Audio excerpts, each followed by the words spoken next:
Godzilla Minus One trailer received a lot of praise, and Kingdom of the Planet of the Apes is also receiving good word of mouth. Why is that the case when the usual superhero stuff like the Marvels fails?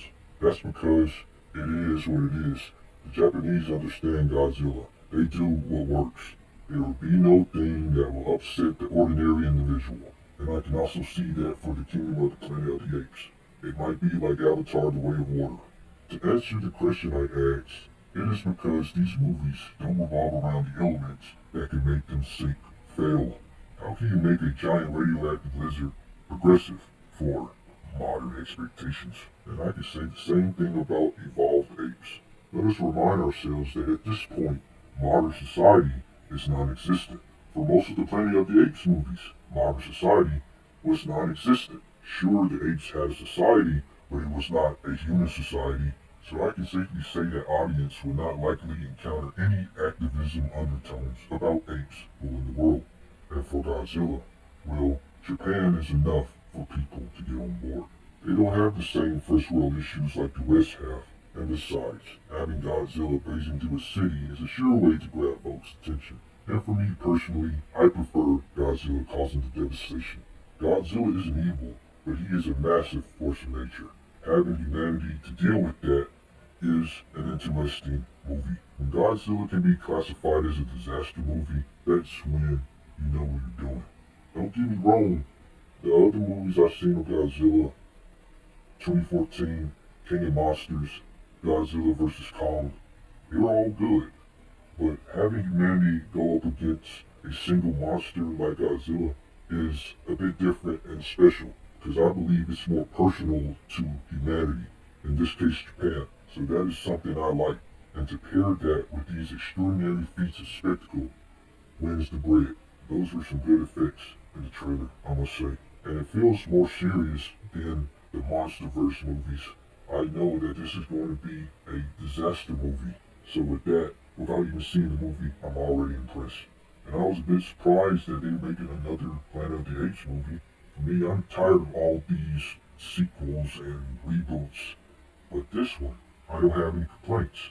It seemed like they were going in an interesting direction with this movie. It's been some years since War for the Planet of the Apes was released in theaters, so in saying that, I think people are willing to see a new Planet of the Apes movie, and it seemed like it might be a respectable continuation.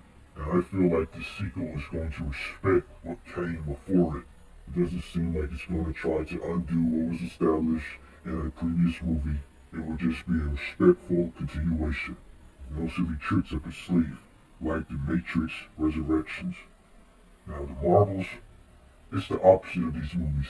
It has societal elements that can be bent to fit modern expectations. And it's just another superhero movie. What's the purpose of this movie? What makes people care to go see it? There is some sense of purpose for each Avengers movie. But what will make this movie hit the tickets? This movie is not unique. I think I can say that even though I have not even seen the movie. These three main characters don't add any spice to these previews, to these posters. Posters feel so empty. Why do the ladies feel so disconnected from one another? I tell you, look at a poster of the first Avengers movie, then look at the Marvels. See the difference.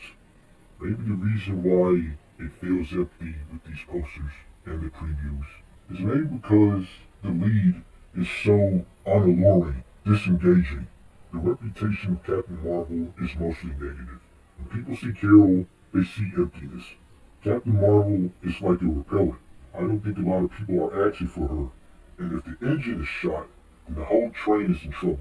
So no one will care for Miss Marvel or Photons will. Even though Miss Marvel is a better character than Captain Marvel. There's nothing to really draw these people in that will make them want to see it in theaters. So I believe most people are just going to wait until the movie comes out on streaming to see it. Captain Marvel is so anti-charismatic. She has very generic cosmic powers like people haven't seen a character shoot beams out of their hands before. Photon was introduced as a supporting character in a show about another MCU character. Miss Marvel is a protagonist in her own show, but that show is pretty much for teenage girls. There is not a lot to favor this movie's success. And as of right now, it is the worst performing movie in the MCU when it comes to the box office. I'm wondering how that Madam Web movie is going to do. It looks generic as it ever will be. Man, shoot, the main character isn't even old. Not everything has to be an origin story. Like, tell me, who decided to make Madam Web the lead character? How did it get to this point? But dang, Disney has taken a lot of L's in these recent times. The Little Mermaid, Indiana Jones, Wish, this movie, the Marvels, but something like Godzilla is still running hot. I wonder why. It doesn't take much to think about it.